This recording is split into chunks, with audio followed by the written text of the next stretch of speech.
Hello friends, welcome to YouTube channel education Niketan. ये जो आप कॉपी देख रहे हैं वो इस बार के हिंदी मीडियम के टॉपर जिनकी की रैंक है 246। अभी तक ज्ञात हिंदी मीडियम के टॉपर सुनील कुमार ही हैं।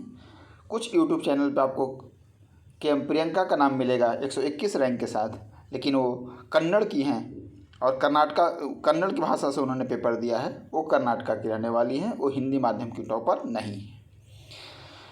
सुनील कुमार की जो हम कॉपी देख रहे हैं वो जीएस पेपर 2 यानी जिसमें पॉलिटी और आईआर का सेक्शन है। इनकी जीएस पेपर 2 की कॉपी दिखाने से पहले डिटेल में इनके जीएस पेपर 2 के मार्क्स बता देता हूँ कि कितने आए हैं, ताकि आपको यूपीएससी में प्राप्त मार्क्स और जो इन्होंने प्रैक्टिस सेट में जो आंसर लिखा है उससे थोड़ी सी आपको एक समझ विकसित होगी। 104 अंक मिले हैं इन्हें जीएस पेपर 2 में। यहाँ आप देख सकते हैं जनरल स्टडीज पेपर 2। टोटल अंक इन्हें मिले हैं 955, इंटरव्यू में 173 और इनका ऑप्शनल है हिस्ट्री में भी इन्हें अच्छे अंक मिले हैं। 269 अंक इन्हें प्राप्त हुए हैं, जो कि एक ठीक अंक है। वैसे हिस्ट्री में इस बार 300 से ऊपर अंक भी प्राप्त हुए हैं। हिस्ट्री की जो मैंने मार्कशीट एनालिसिस की है उसमें आपने देखा होगा कि एक छात्र को 300 से अधिक अंक प्राप्त हुए हैं। ये जो दृष्टि के द्वारा आवेग प्रोग्राम चलाया जाता है, जिसमें हिंदी माध्यम के जो सफल कैंडिडेट होते हैं उनको फ्री में मुख्य परीक्षा की टेस्ट सीरीज दी जाती है। चूँकि मैं दृष्टि आई से जुड़ा हुआ हूँ, एक कॉपी मैंने ही मूल्यांकित की थी, किंतु संस्था के नियमों के अनुसार मूल्यांकित कॉपी अब शो करना या अपलोड होना बंद हो गई है, इसलिए मैं मूल्यांकित कॉपी आपके साथ साझा नहीं कर रहा हूँ। इन्हें इस पेपर में 120 के करीब अंक प्राप्त हुए थे और अभी आपने देखा कि इन्हें यूपीएससी ने भी 104 अंक दिया है। इनकी राइटिंग थोड़ी अच्छी नहीं है, बाकी इनके कंटेंट और फैक्ट्स जब आप देखेंगे तो आपको लगेगा कि ज़रूर इन्होंने स्तरीय कंटेंट को यूज किया है। सहकारी संघवाद, अब प्रश्न देख लेते हैं पहले। भारत में सहकारी संघवाद के संबंध में कौन से संवैधानिक प्रावधान हैं? साथ ही प्रतिस्पर्धी संघवाद को बढ़ावा देने के लिए नीति आयोग द्वारा हाल ही में किए गए कुछ उपायों की चर्चा कीजिए। अब देखो आंसर के तरीका देखो। सहकारी संघवाद केंद्र एवं राज्य स्तर पर पृथक पृथक सत्तायुक्त सरकारें जो एक दूसरे से स्वतंत्र रहकर कार्य करती हैं का ऐसा रूप जिसमें केंद्र एवं राज्य स्तरीय सरकार एक दूसरे के लक्ष्यों में समन्वयीकरण करके साथ मिलकर कार्य करते हैं तथा लोकतंत्रीकरण विकेंद्रीकरण को बढ़ाते हैं। इसके संवैधानिक प्रावधान क्या है? संवैधानिक प्रावधान आप भारतीय राज्य व्यवस्था के संबंध में जब भी प्रश्न पूछा जाए, जहाँ से वो जुड़ता हो जरूर जोड़ें, क्योंकि उसके आपके एक्स्ट्रा अंक मिलते हैं। 263 अंतर्राज्यीय परिषद, 280 वित्त आयोग, 258 और 258A के तहत केंद्र में राज्य की एक दूसरे की अपनी शक्ति सौंपने की परिस्थिति, 279A GST council, Akhil Bharatiya सेवाओं निर्वाचन आयोग के माध्यम से सहकारी संघवाद को बढ़ावा दिया गया है। इसके बाद प्रतिस्पर्धी संघवाद को बढ़ावा देने के लिए नीति आयोग की क्या पहल है? तो जितनी रिपोर्ट नीति आयोग जारी कर रहा है, इंडेक्स जारी कर रहा है, उनका आपको उल्लेख करना है। इसमें इन्होंने किया भी, आप देख सकते हैं, चाहे वो 7 हो या एस्पिरेशनल डिस्ट्रिक्ट प्रोग्राम हो या इंटीग्रेटेड वाटर मैनेजमेंट इंडेक्स हो, हेल्थ इंडेक्स हो, एसडीजी इंडेक्स हो, सबका इन्होंने उल्लेख किया है। अब अगला प्रश्न देख लेते हैं। राष्ट्रपति और राज्यपालों के अध्यादेश लागू करने की शक्तियों से संबंधित विभिन्न मुद्दे क्या हैं? साथ ही अध्यादेश लागू करने की शक्ति के दुरुपयोग की रोकथाम हेतु जो प्रोटेक्शंस दिए गए हैं उनका उल्लेख करना है आपको।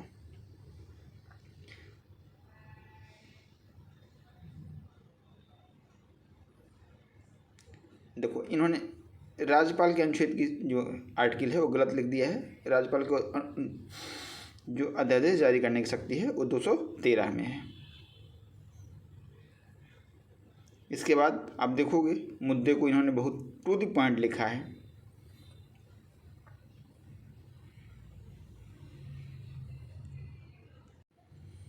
अब उपाय क्या लगाए गए हैं कि केवल एक या दोनों सदनों सत्र में ना हो तभी अध्यादेश लाया जा सकता है।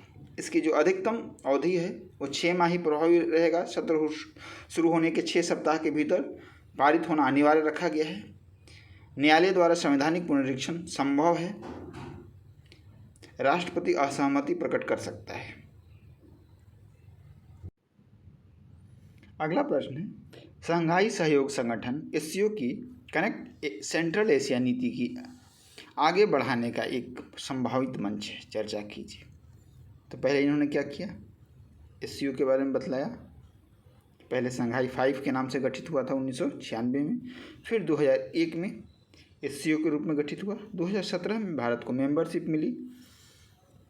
इसका हेडक्वार्टर बीजिंग में है और सदस्य राष्ट्रों की संख्या 8 है। याद रखिएगा कि अब इसकी संख्या 9 हो गई है, क्योंकि ईरान, जिसको कि पहले ऑब्जर्वर पर्यवेक्षक राष्ट्र का दर्जा था, अब में इसको अस्थायी मेंबरशिप प्रदान कर दी गई है।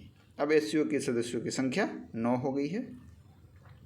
इसके बाद कनेक्ट सेंट्रल एशिया नीति के बारे में इन्होंने बताया है। भारत द्वारा 2012 में मध्य एशियाई देशों से अपने संबंधों को प्रगाढ़ करने हेतु शुरू की गई एक रणनीति थी। फिर क्षेत्र क्या क्या हैं, ऊर्जा, नाभिकीय पदार्थ, परिवहन, व्यापार, आतंकवाद उन्मूलन, ठीक है। अब देखेंगे कि इनकी राइटिंग अच्छी नहीं है, फिर भी कंटेंट अच्छे होने के कारण इन्हें यूपीएससी में अच्छे अंक प्राप्त हुए हैं। तो यानी आपकी, अगर आप इंग्लिश मीडियम के टॉपर यानी शुभम कुमार की कॉपी भी देखना चाहते हैं तो कमेंट सेक्शन में उनकी वीडियो की लिंक दी गई है, आप उसे क्लिक करके देख सकते हैं कि इंग्लिश मीडियम के टॉपर और हिंदी माध्यम के जो स्टूडेंट हैं उनकी लेखनी में किस तरीके का अंतर है। दक्षिण एशिया में सहयोग बढ़ाने में सार्क की विफलता ने क्षेत्रीय देशों को बिम्स्टेक के रूप में एक व्यवहारिक विकल्प तलाशने हेतु प्रेरित किया है। आपको क्या करना है, एग्जामिन करना है, परीक्षण करना है। दक्षिण एशियाई में शामिल राष्ट्र कौन से हैं? भारत, पाकिस्तान, नेपाल, भूटान, बांग्लादेश, मालदीव, श्रीलंका, अफगानिस्तान। इस क्षेत्र में सहयोग बढ़ाने के लिए 1985 में सार्क का गठन किया गया। इसका मुख्यालय काठमांडू, नेपाल में है। यानी कि अगर कोई आपसे, और एक चीज़ आप देखो कि अगर आपसे कोई ऑर्गेनाइजेशन पूछा जाए, प्रश्न क्लिष्ट भाषा में भी पूछी जाए, तो आपको ये नहीं सोच के चलना है कि एग्जामिनर को तो बेसिक चीज़ें पता ही होंगी कि सार्क का गठन कब हुआ, उसमें सदस्य कितने हैं। आप एक पैराग्राफ में, छोटे से पैराग्राफ में उसकी स्थापना कब हुई, उसमें सदस्य संख्या कितनी है, उसकी बैठकें क्या होती हैं, इन चीज़ों का आप उल्लेख करोगे। जब भी आपसे चुनौतियाँ, उपाय पूछा जाए तो आप कोशिश करें कि पॉइंट वाइज फॉर्म में लिखें, बुलेट फॉर्म में 1 2 3 4। 1 2 3 4 आप नहीं भी दें तो पॉइंट बना दें और पॉइंट में लिखते जाएं। इससे आपको हमेशा 2 नंबर 3 नंबर अधिक मिलने की संभावना बनी रहती है और गलती का भी चांसेस कम रहता है। अगला है, भारत के लिए क्षेत्रीय व्यापार आर्थिक साझेदारी RCEP का क्या महत्व है? विशेष रूप से चीन के साथ मुक्त व्यापार समझौते के संदर्भ में भारतीय अर्थव्यवस्था के लिए इसके निहितार्थ का परीक्षण कीजिए। 10 आसियान राष्ट्र एवं उसके 6 फ्री ट्रेड एग्रीमेंट राष्ट्र भारत, चीन, ऑस्ट्रेलिया, न्यूजीलैंड, दक्षिण कोरिया, जापान के मध्य प्रस्तावित एक मुक्त व्यापार समझौता है। यानी इन्होंने क्या किया,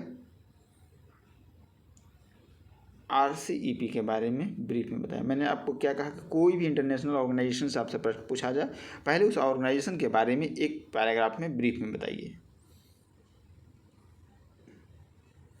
अब भारत के लिए महत्व, active policy between the lines, मतलब एकदम आपको जो पूछा गया है उसी पे जाना है, आपको इधर उधर भटकना नहीं है। ब्लू इकोनॉमी में मददगार रहेगा, सॉफ्ट पावर को बढ़ाने में मददगार रहेगा, चीन के शामिल होने से अमेरिका को काउंटर करने में मदद करेगा।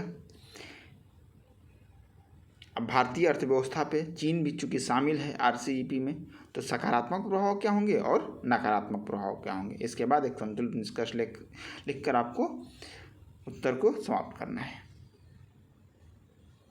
तो ये रही हिंदी माध्यम के टॉपर सुनील कुमार की कॉपी। इनकी GS3 की भी कॉपी उपलब्ध है। अगर आप चाहें तो उसकी भी एनालिसिस हम करके इस चैनल पर अपलोड कर देंगे। अगर आप उनकी PDF जानना चाहते हैं तो दृष्टि की वेबसाइट पर जाएंगे आप, उसके डाउनलोड सेक्शन में टॉपर्स कॉपी है, उसमें आपको सुनील कुमार की कॉपी लगभग 8 से 10 कॉपियाँ इनकी अपलोड की गई है, वहाँ से आप इसे डाउनलोड करके देख सकते हैं। धन्यवाद।